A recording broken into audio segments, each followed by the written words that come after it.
Hey everybody, welcome to another edition of Relationship Theory. I'm your co-host Tom Bilyeu, and I am here with my beautiful wife, who I had a very lovely weekend and especially evening with last night. Lisa Bilyeu, what is up? Hello, baby. How we doing? Good, how are you? Yeah, very well, thank you. And you have a topic. Oh, do we have any shout outs or anything that we're supposed to be doing? So first of all, by the way, thank you guys for showing up to the live feed. And we don't have a great question for you this morning, like a simple question, but we do want engagement in the feed. So drop in a hello, say hi to somebody else in the comments, say what is up. All that good stuff is very, very helpful. And to everybody that answered whether they were in a relationship or not last week, thank you guys so much. It was actually fun to read through those comments.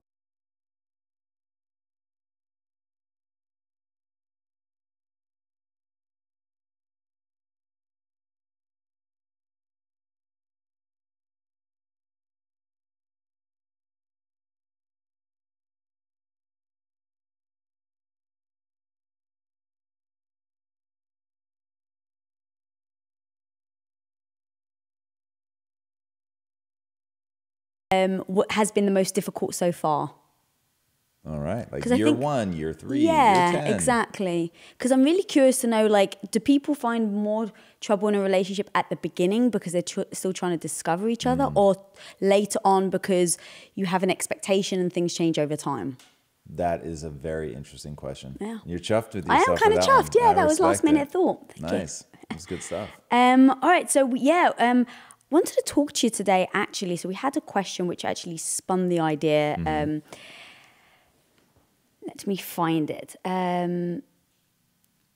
Okay. This is the actual question, or this is the topic? So it's the topic, really. So basically, it was based on communication techniques. Okay. And what communication techniques do we use that we find the most effective? And we actually have a great example that happened recently where I think that it actually took our relationship to the next level because we really kind of tried something new and it ended up, I think, coming out pretty good. Nice. So do you want to explain it? Well, so I know what you're talking about, but the way that you phrased it, I actually want to make sure that you're talking about when we took you off the pill. Correct. Yeah. So that was it's interesting how like code words and things like that like really matter to make sure that I understand what you're talking about. So in trying to solve Lisa's microbiome issues, which, oh man, it is a very complicated process.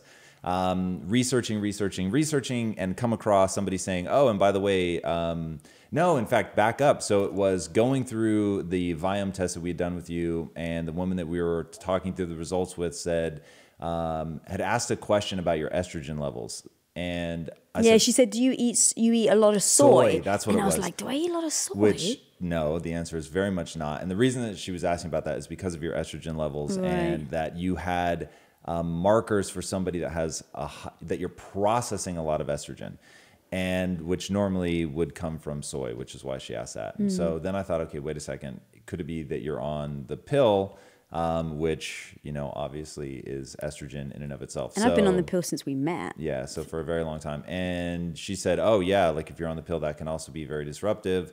So we said, okay, let's take you off the pill. I'd actually had an alarm going off for like a year saying like we should really find that path to getting you off the pill, just because staying on it for long-term, anything exogenous makes me tense. So we decided, okay, we'll just take you off the pill. And I said, now you're going to, like, whenever you're messing with your hormones, like it's going to get weird for a minute.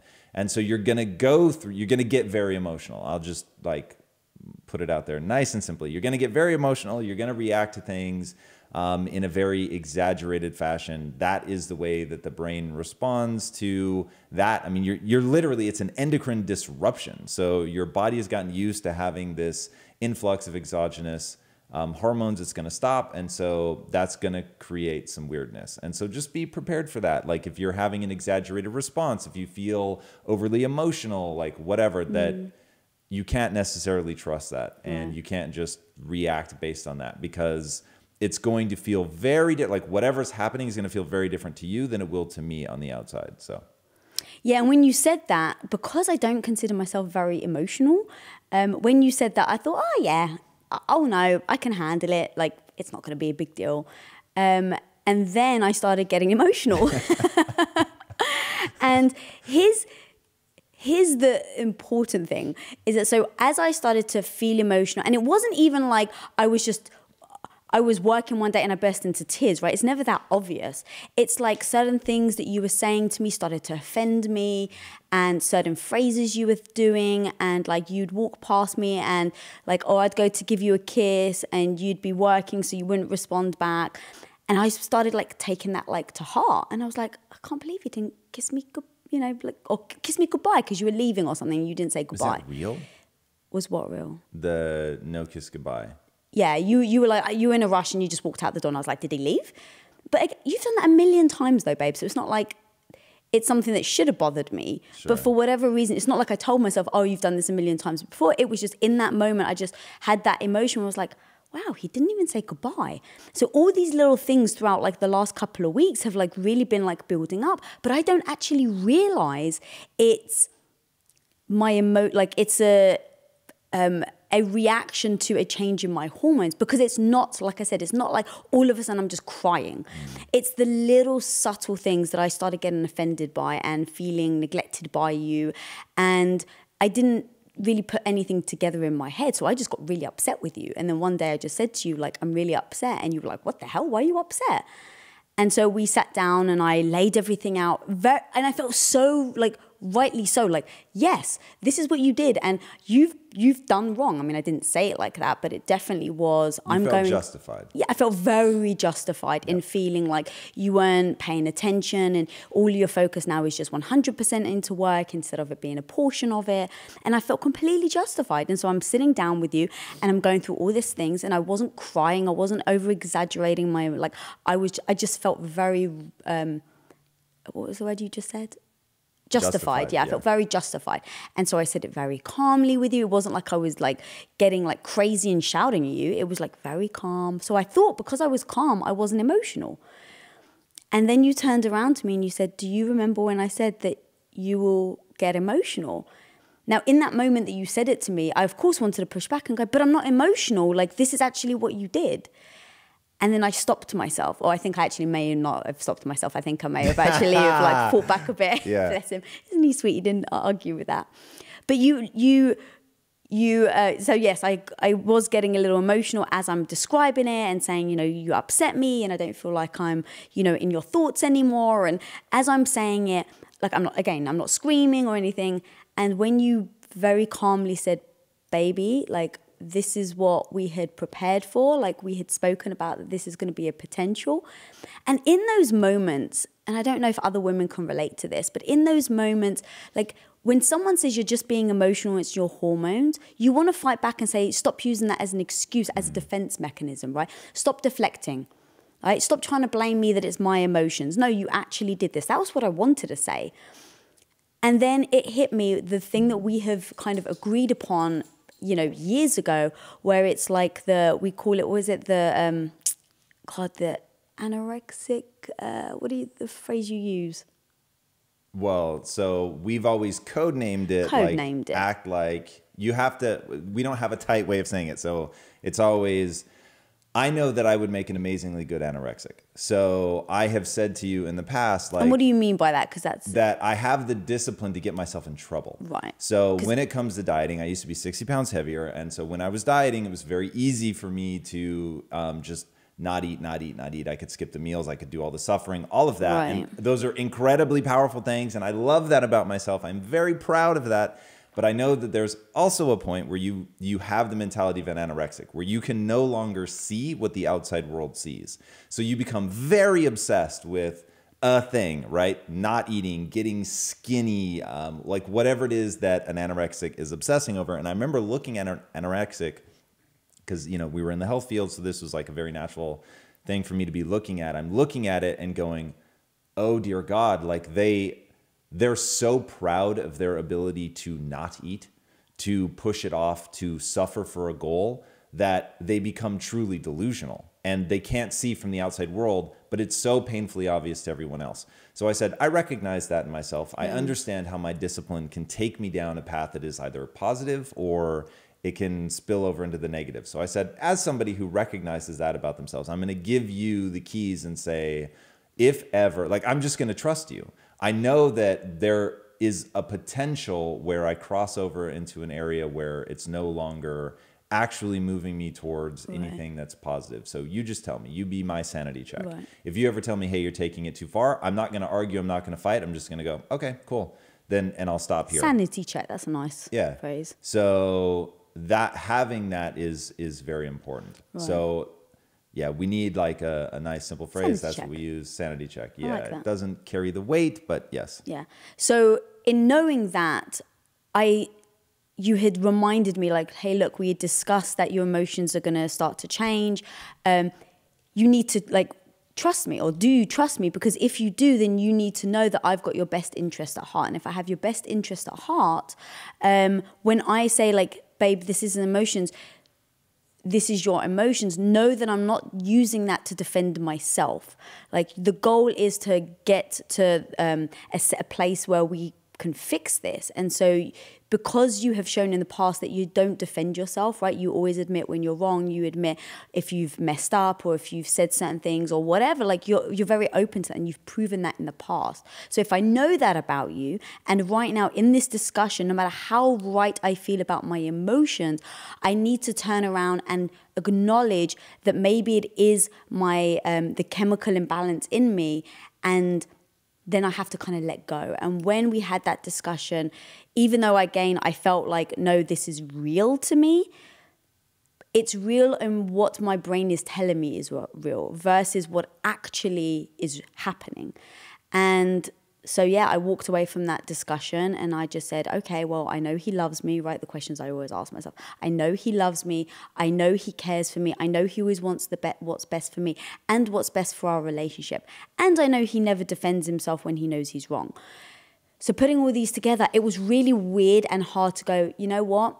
It must be my emotions, and it must be right now some chemical imbalance that I'm going through. And that kind of just then let me bring my defenses down. And I think that you then saw that I was willing to fix it and willing to open up and be vulnerable. And because that becomes very vulnerable when you do that, where you just say like, oh, I can't trust what my brain is telling me. Like that's a very scary acknowledgement. And I think because I trust you so much and because we've got so many years of experience of trusting each other and know that we're not using it against each other for our own selfish benefits, yeah, it was such a powerful lesson that I learned. And so, yeah, I just really wanted to talk about it. Yeah, so the title of the episode is How to Stop Yourself from Acting Crazy. And I think that so from my perspective, it's not a scary thing to admit. It is very weird. And the reason that it's weird is because in that moment, you feel justified. It feels real. And this is something that I talk a lot about is I don't trust my emotions. Like I don't distrust them. I just don't have an inherent trust of them. I have an emotion and I say, okay, is this going to help me? Is this going to serve me? Is this the direction that I want to be going in? And if it's not, then I don't indulge it. I recognize it. I say, okay, cool, I have this emotion. But am I going to continue down this path? Yes or no? That is a choice. So I can't necessarily choose to have the feeling. The emotion is going to be what the emotion is going to be. And going back to when I was really like going hard to get lean, and I just wanted to keep doing it through diet. I find it way easier to not eat a meal than I find to do cardio. And you kept pushing me to do cardio instead of cutting your meals. Cutting my meals. And that was really pissing me off.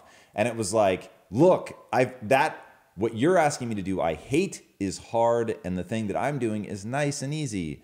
And so for you to go, one, it's very important to recognize you have to let the person like really go deep into crazy land before you say you're being crazy. I just want to be really, really clear about that. And by the way, do not use the word crazy.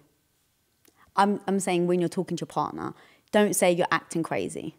When talking to your partner, I was about to like diatribe No, when talking to your partner. About people being overly sensitive about words. But yes. Because let me tell you, want someone to put your defenses up? 100%. Yeah, you're not bring them to the place where you feel like they need to be. You're actually pushing them away. Correct. So yeah, if you say like, why are you acting crazy? Like that would have escalated the emotion, not de-escalated the emotion. No question. So you need to let them go into crazy land without calling them crazy, but you need to let them go really like deep into it where you know, okay, this isn't like I'm not just being overly sensitive to where they're at. Like they're definitely, and the way that I think about it is I have so much history with you. Like I know when you're acting outside of your normal frame of behavior. So I'll be like, wow, this really isn't like her. And then it's like, Jesus, this really isn't her. And then about the third Jesus, I'm like, okay, now's where we very delicately broach it. And having planted that seed earlier to say, look, it's very predictable what you're about to go through. So, and now like we're in that zone. And to talk through, look, when you feel an emotion feels very real, I know you feel justified. And I'm not even saying that I haven't done myriad things wrong that have gotten and by wrong I mean have gotten a reaction from you that I'm not looking for, have made you feel a way that I don't want you to feel, right? I want you to feel protected, secure, loved, all of those things. So clearly, like even just to acknowledge that given your current state, the way that I'm reacting to the situation, the way that I'm handling you, treating you, it's not getting the reaction that I want. So I fully own that. Now, having said that, we are getting into the point where your reaction is atypical. And I think we have to factor in the fact that you have gone off the pill and that's framing things for you. And these are like, that's not a quote, but that's essentially exactly what I said. Yeah. I wasn't like, bitch, you're acting crazy. You know, to your point, like that would have just been ridiculous and would not have gotten either of us where we wanted to go.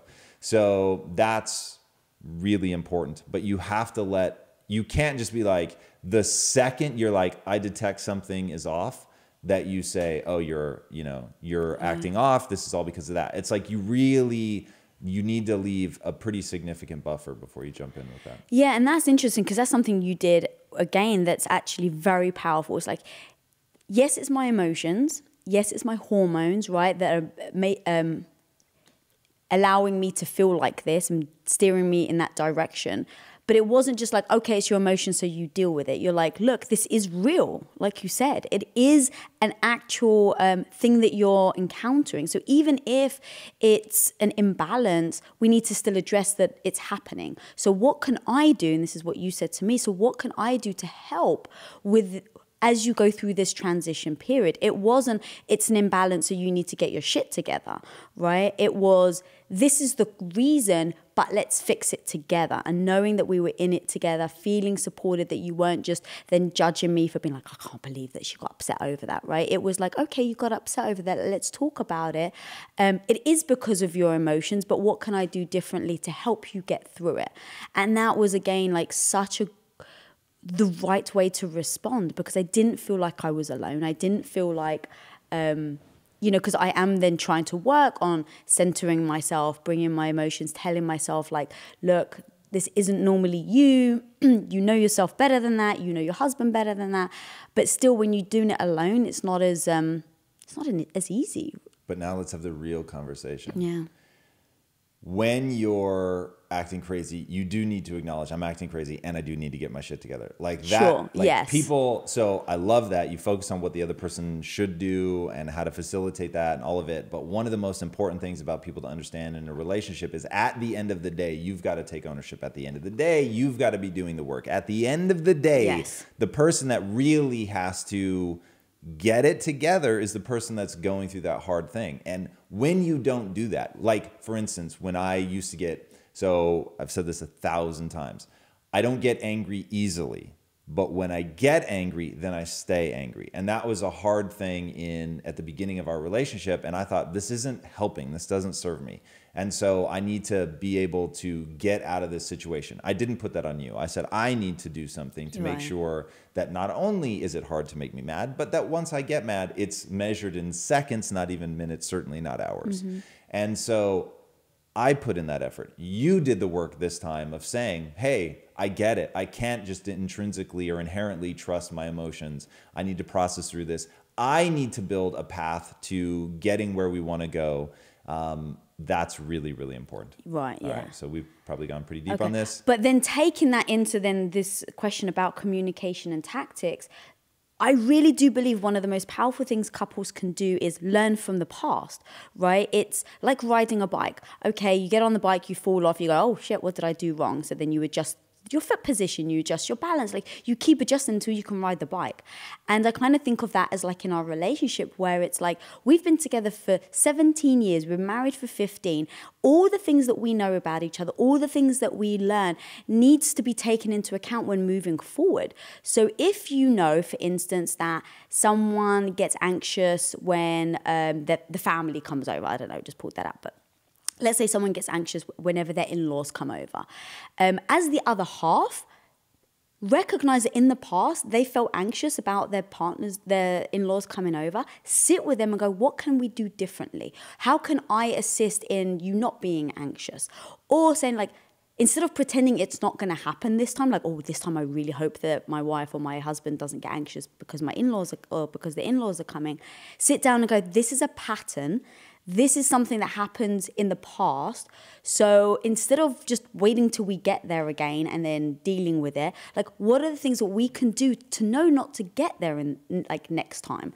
And then if you keep doing that, right, because I don't think you're ever going to get it like right off the bat. I think that it has to be learning and adjusting and training in essence, like at the gym. So keep doing it. Keep talking with your partner about how to change things, what the other person can do to support you when you're going through this. If it's going to be anxiousness or stress or whatever, talk about it. Figure out what each other can do to help. Then when it happens, I'm sure at some point something's going to go wrong, or not I'm sure, but nothing's ever going to be perfect.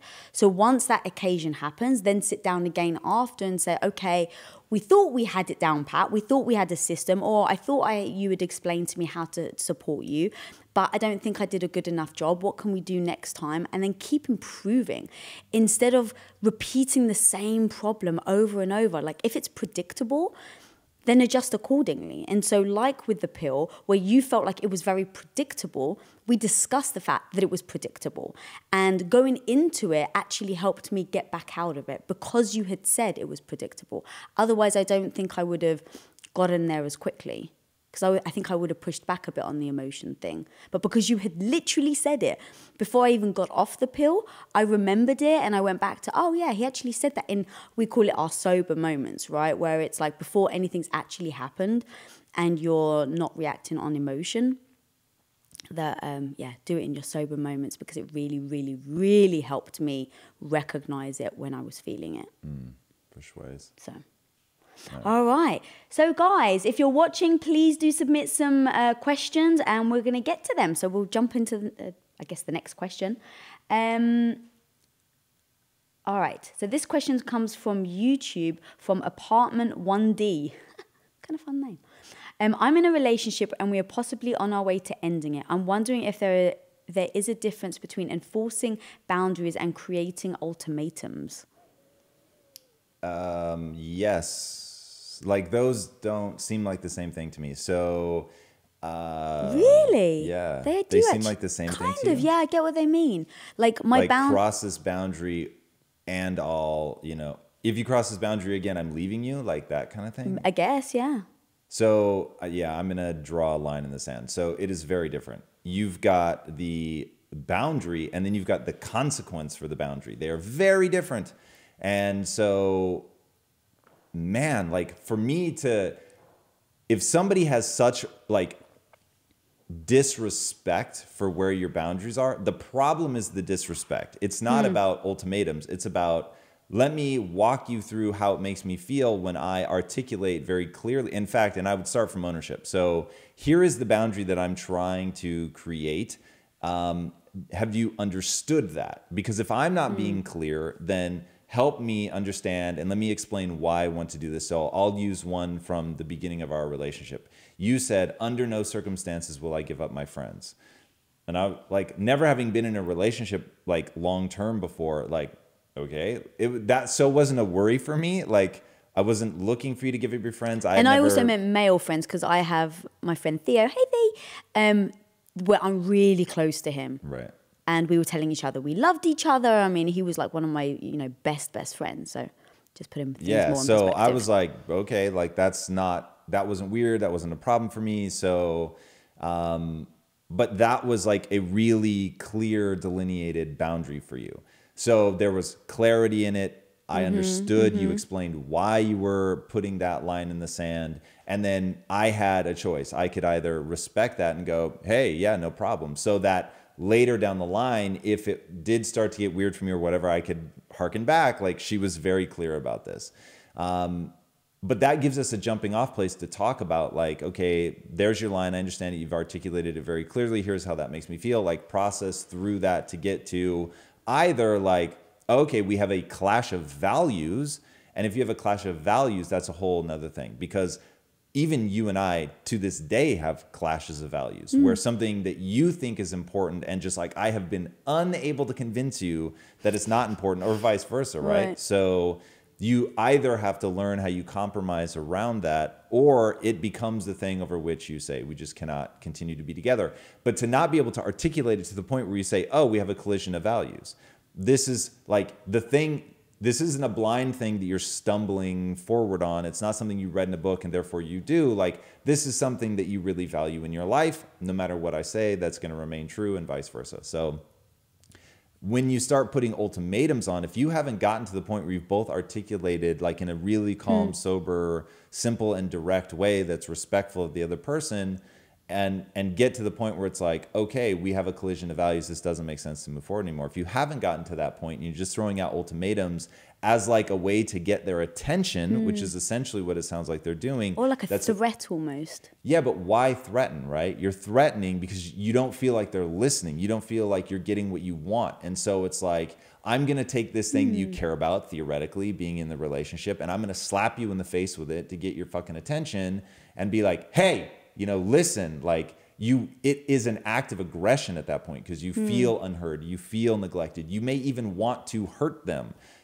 because they've upset you. But now we're like in lash out territory. Right. We're not in like, hey, we're both calm. We can talk about this and articulate our position. And what I find is people often don't understand their emotion, but they trust their emotion. So going back to my earlier statement that I don't have any grand sense that my emotions know what they're doing. So it's like, I have this emotion. I'm going to do the work first to identify it. If I can't identify it, I'm certainly not going to lash out at you.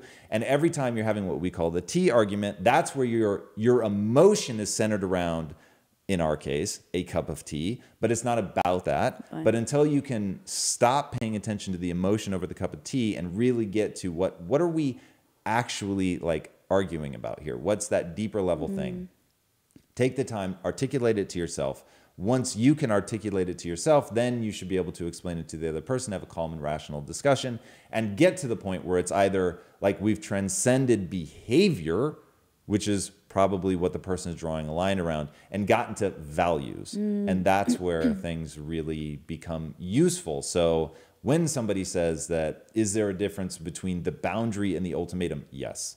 And the fact that you haven't gotten to that difference is probably why you're having trouble. That was a really good answer, babe. Thank you. And one thing I want to add is I think boundaries change, right? As you grow, as you change, as certain things become more important to you, less important to you. I do think that those boundaries can change. And I think it's then important to articulate that instead of going, well, when we got together, these were the boundaries. And then feeling like, oh, well, I can't, you know, because some people say, well, that wasn't what you were like when we first met. It's like, well, no. I've grown, I've changed. And I think it's important to not feel ashamed or embarrassed or hold back on articulating how your boundaries have changed. Oh man, I'm sorry to jump in with this. No, go. Guys, if there are any film buffs, TV show fans, comic books, anything like that, media, if you extract meaning from that, we just talked about this in our review of Only the Brave. So go subscribe, only if you're a fan of that stuff, over on Impact Theory Studios on YouTube. But literally that in the movie, which you haven't seen, and this is where my heart breaks a little, that on this stuff, we don't always line up on what we want to go see. You actually, I think, would like Only the Brave.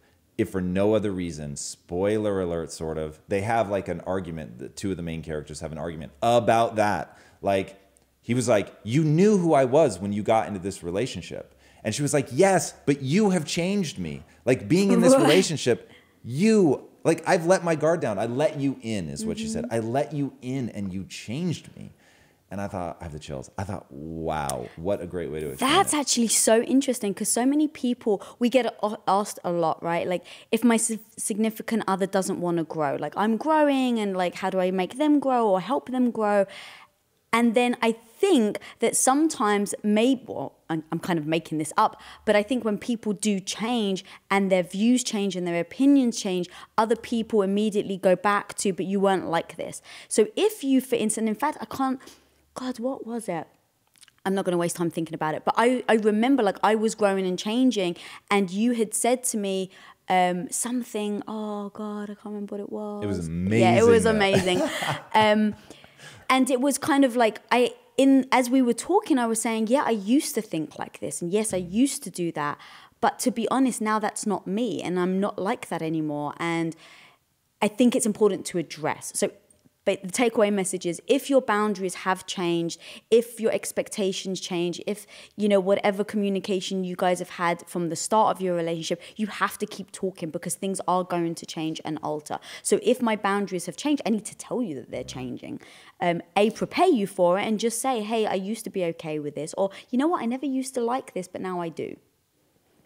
100%. I think that's important. All right, we've got some shout outs.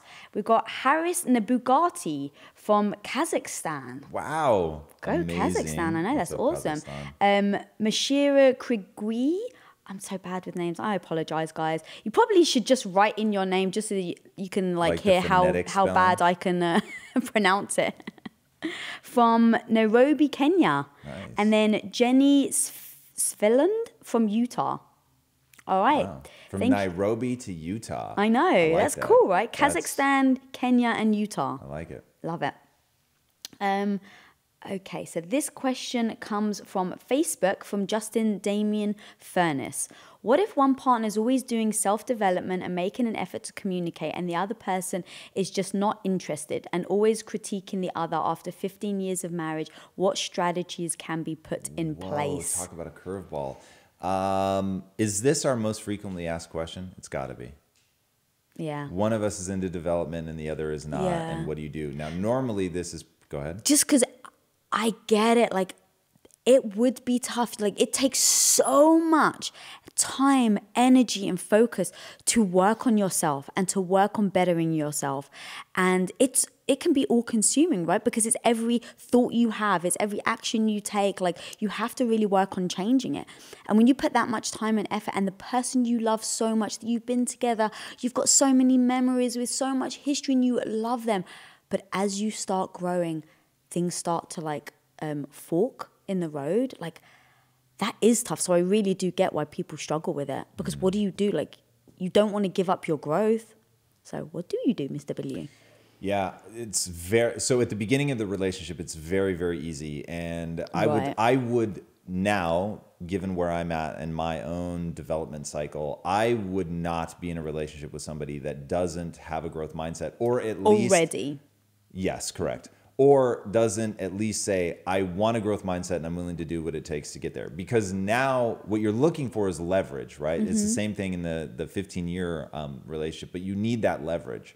And if you don't have a point of leverage, like, this is going to end really badly. And now here, the reason that it's so dangerous in a 15-year relationship is this concept that you and I have that we call the dust has begun to settle, right? So in any like issue between you and I, we always make sure we get to the root issue. We clear all the dust so that you're not holding on to something, that you're not bringing something up from 2 or 3 years ago, or God forbid, 15 years ago, that you didn't fully let go.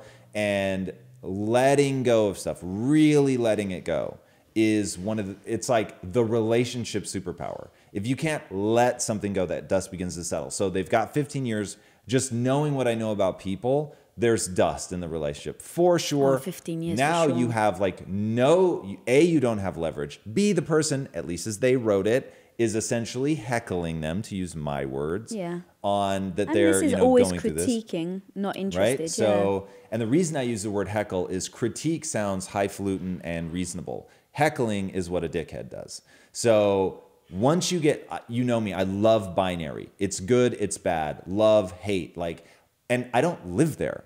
It's just you have to put things into one camp or the other to get clarity. So heckling, it is bad behavior because it is not effective. It puts the other person's defenses up. So like when you've got both sides with their defenses up, and by the way, the other person is criticizing because I'm sure they have felt heckled. And so it's like both people have their guards up. The person who's going through the development is probably making them feel really shitty about the fact that they're not and using that against them. And so it's like, oh God. So like, it's all defenses all the time. Everybody feels judged and unloved. Yeah. And so it's like, wow, how do you, and here's what you would actually have to do. I would say, let's say I'm the development one. I'd be like, I bet I make this person feel horrific. And the reason that they're criticizing me is because I've made them feel some kind of way. And that some kind of way is not great. And so ownership. I'm going to take ownership 100%. Yeah. And I'm just going to say, look, I have the chills. I really want to have the primary goal of this relationship to be to make you feel better about yourself when you're with me than when you're not. Period. And I'm just Can you just say that again? Because that to me is one of the most powerful things in a relationship. To me, it is literally the barometer by which you should judge the health of your relationship. Does the other person feel better about themselves when they're around you than they do when they're not? So, and the reason that I say that is I wouldn't be in a relationship with all of its compromises and all of that if that weren't true. Like that seems like the only payoff that's worthwhile. That you feel better about yourself when you're around me. Correct. Yeah. Like why else would I do this? Right. So, but really, like I actually don't understand. Yeah. Like when I look at people that are in emotionally abusive relationships or just toxic, right? It's just toxic. You're not having a good time. I don't understand why you would give up all the things you have to give up if that person doesn't make you feel better about yourself, by the way, entirely selfish.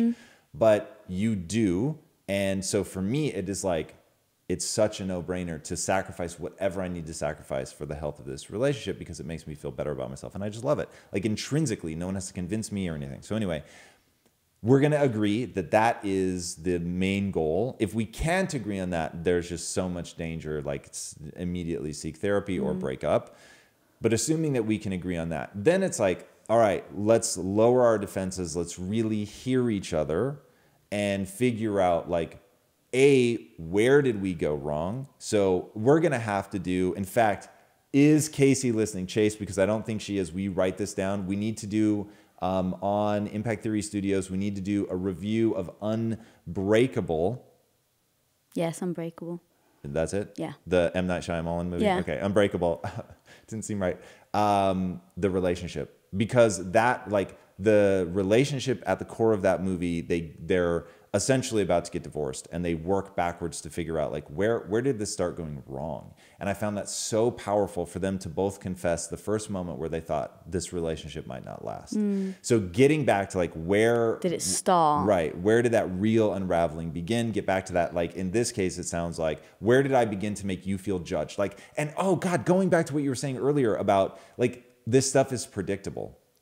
So I would go into the conversation, 1, ownership, 2, predicting, like, that I have made this person feel bad.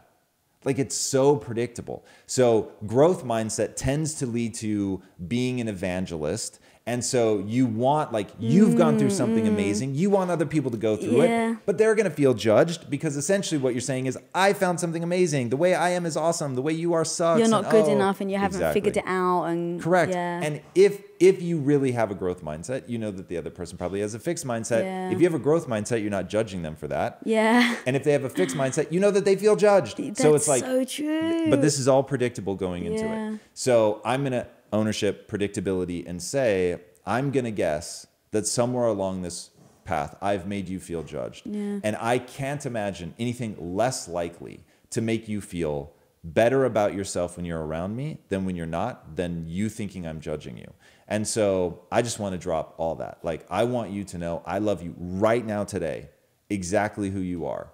And I want to know, like, what you want to, like, what would I need to do for you to really feel truly loved? And by the way, if you have a growth mindset and you're committed keep in mind, I started this whole thing by saying I wouldn't be in a relationship with somebody that doesn't have a growth mindset. But if you're in a relationship with somebody that doesn't have a growth mindset, you do, and you're committed to the relationship, you need to understand this is a multi-year endeavor to like truly help them find the joy in having a growth mindset and not feel judged all along the way. So it's going to involve a lot of listening, making sure that you really understand where they're at, and then just them seeing that it's actually taking you to a better place. And by the way, why that's good for them. Definitely.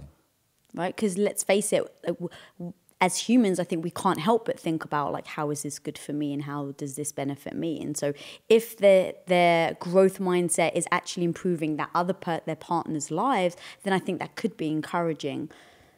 Like all this, like this one thing that you used to like always get upset over, or one thing that I always did that like really annoyed you, or you felt, neglected. Look, I'm changing. Like the knock-on effect is now you're benefited from it as well. No question. And if you really are trying to get better and own that, like showing up to every discussion, argument, whatever, with like looking for ways to take ownership of that, it's not going to, in the first 6 months, you're just going to feel like you're getting the shit kicked out of you because the other person will take advantage of that. And so predictability. So know that if they have a fixed mindset, they're looking to be right, to feel smart, all of that, because they believe that their talent and intelligence are fixed traits. And so life is just about maximizing your emotional response to whatever hand you were dealt.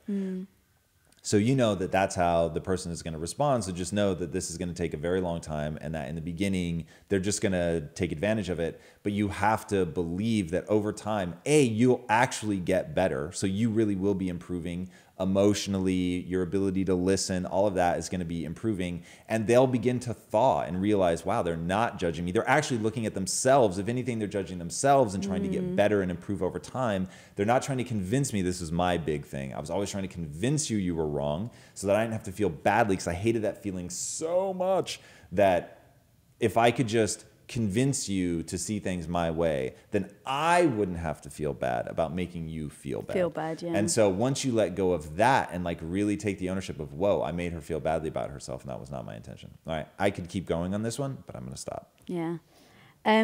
All very powerful takeaway messages. Nice. Yeah. I had a million things to add, but you kind of covered everything. Wow. Yeah. My apologies. Oh, and just and empathize. I think put yourself in their shoes. One thing that people talk about a lot and that I've heard a lot is like, let's say when one person starts going on a diet, right? Or starts like working on their physique, like, okay, I really want to change. I want to change the way I eat. I want to go to the gym more. And then the partner doesn't join in, right? That friction that then starts of one person really trying to improve and the other person kind of staying where they are, I think ends up causing a problem, because the other person starts feeling like, oh, you don't love me now, like I'm not good enough for you just because now you've got this new hobby or whatever. They'll try and write it off. So I think if you can be empathetic to the other person and understand what they're going through, why they're reacting like that, because if they're criticizing, why are they criticizing? You just said it earlier, is that they're trying to do it to protect themselves. And so I think that, because then they have to look upon themselves and say, well, I'm not good enough, instead of saying, wow, this is something I can improve on, which are two very different mindsets. So if you can understand why at least they're acting like that, I think that helps when you do start talking about it. So, yeah. Okay, next question. Question from Facebook from Mia Lavoie.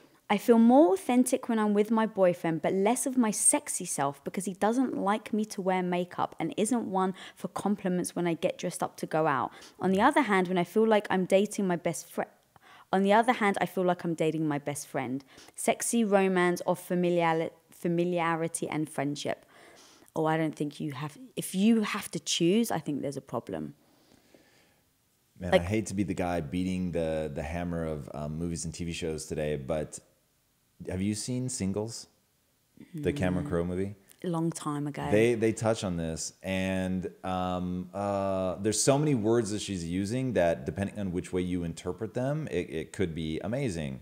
So when she says dating my best friend, she means that like, hey, we have a red hot sex life and is my best friend and this is amazing, but doesn't necessarily enjoy me you know, dressing up and putting on makeup, which is not his thing for whatever reason. Like he's more into like, let's say laid back natural beauty. And so he's lavishing her with like praise and attention. Isn't one for compliments. Period.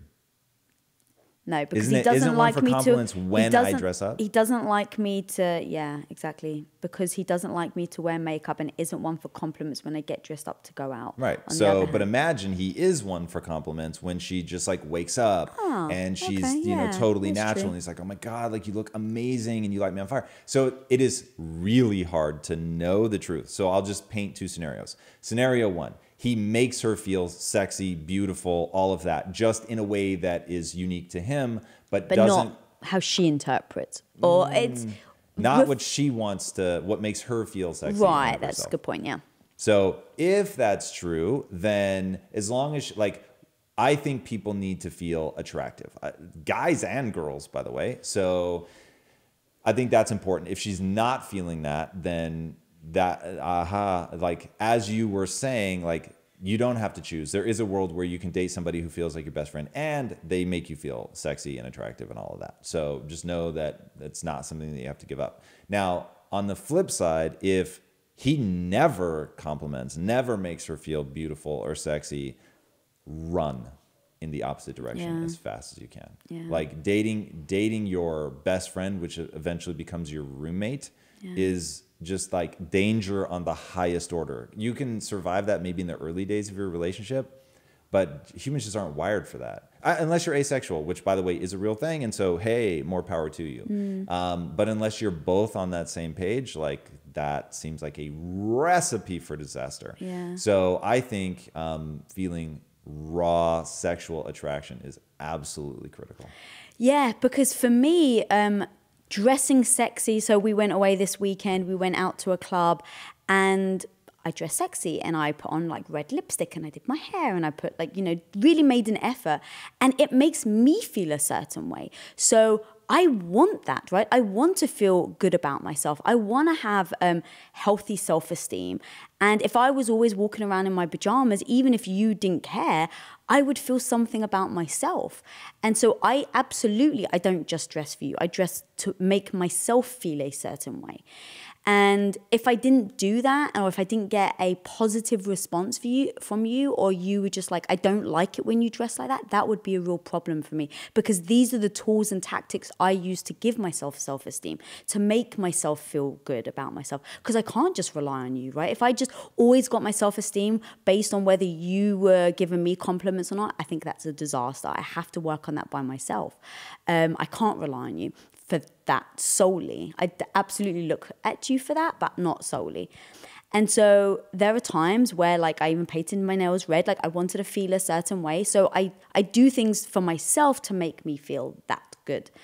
So yeah, if you were just negative towards that all the time, that's not something that I could give up because it leads to something, right? If it may seem simple and basic at first, like just so don't dress sexy. Like if he still loves you, he loves you. But to me, there's a knock-on effect. And like I said, I use it as a tool to make myself feel a certain way. And if I didn't have that, now you're kind of asking me to be something or someone I'm not. And then I think that causes trouble. Yeah. So, Mia replied saying, not big on compliments, period. LOL. I know. Well, the question is has she had a discussion with him, right? Because me and you, we always say communication. Like, have you, Mia, actually said to him, like, look, this is how I feel, and when you don't give me compliments, is it because you're not thinking it, or you're like, for instance, you're always busy, always. So there'll be times you won't even think about something. That doesn't mean that if I didn't bring your attention, like, babe, look over here, like, what do you think of this? You wouldn't be like, oh my God, that's amazing. But I don't take it personally that you may not notice. So is it that he just doesn't notice, or is it that you've discussed it with him and he really is adamant and just doesn't care? Like, those are two different things also, as well. So here's just a tactic. I'm going to assume that this guy is an amazing human being, and he's, I mean, best friend is a big word. Right, because she obviously feels comfortable with him. Super good dude, right? Yeah. So now we've established super good dude. There's a tactic that I had to realize early in our relationship where it wasn't enough for me to look at you and think like, whoa, she looks good. I had to externalize it. And I literally had to teach myself that, to externalize, to really take the time. Every time I thought it, at the most random, weird times. And if it wasn't appropriate to say out loud, because we're in a group, that I would shoot you a text and be like, you look really good right now. Like, for whatever reason, like whatever, your hair, your boots, your shoes, your pants, like the smile, your laugh, like I would just externalize it, externalize. Because one, good that I felt it, right? That's just, it's super protective of the relationship that I have that feeling. But then to marinate in the emotion for a little bit longer by externalizing it, saying it to you, writing it to you, that's also good for me. And then most importantly, if I don't externalize it, you don't get to receive that and feel that. Now, beauty is a transient thing. So let's all be very, very clear that this is a game of youth and that it changes and evolves as you go. And you've got to change and evolve with it so that you're not just prizing. But let me tell you, I'm going to be a sexy 80-year-old. Right. It's exactly where I'm going.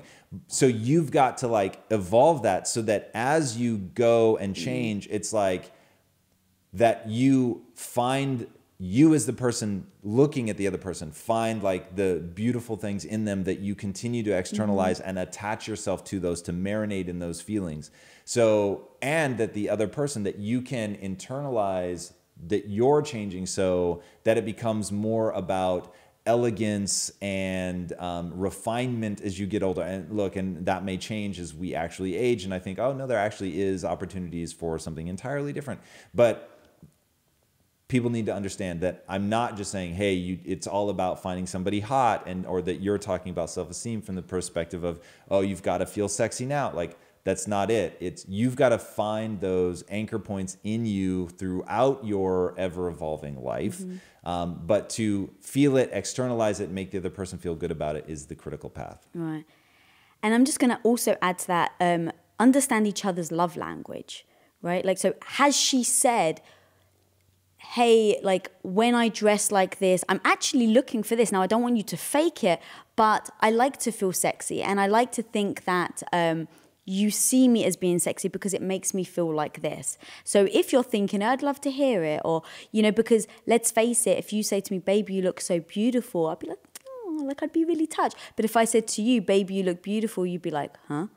Right? Like, I know your language is, oh, you look strong, or I was so curious to see if you'd get this right. Like I call you my hero. You're my knight in shining armor, because, and I use those words because I know what that makes you feel, right? It makes you feel like you're my protector, and that's something that you pride yourself on. We've spoken many times about you being the alpha of the family. I want you to be the alpha. So when you act like the alpha, I want you to know like how I feel about that. So saying, you're my knight in shining armor, or you're my hero, it's much more deeper in my mind, right? It's like all these other things that kind of combine. But if I was like, oh, like I guess your muscles, yeah, you'd like me saying that. So I don't know where I'm going there. Right, but just understanding each other's love language and how other people interpret things. And mad shout out to Vanessa Van Edwards. Love language technically is a little bit different, like it's touch or words or, whatever. Like that's the language of love, but then also understanding like what are the things that person values themselves for. Right. So strength, beauty, intelligence, humor, like whatever that thing is. And really want to reinforce what you said. It's got to be authentic. So you can't fake the funk. And by the way, if you're in a relationship with somebody that doesn't find you attractive, run. Like, that's a bad place to be. Yeah. All right, we've got a YouTube question from L. Liam. How do you deal with wanting time alone and distance, like being too close to someone, even if you love them, can be draining? How do you take time away without damaging the relationship? Man, this comes down to what they're really asking. So time away...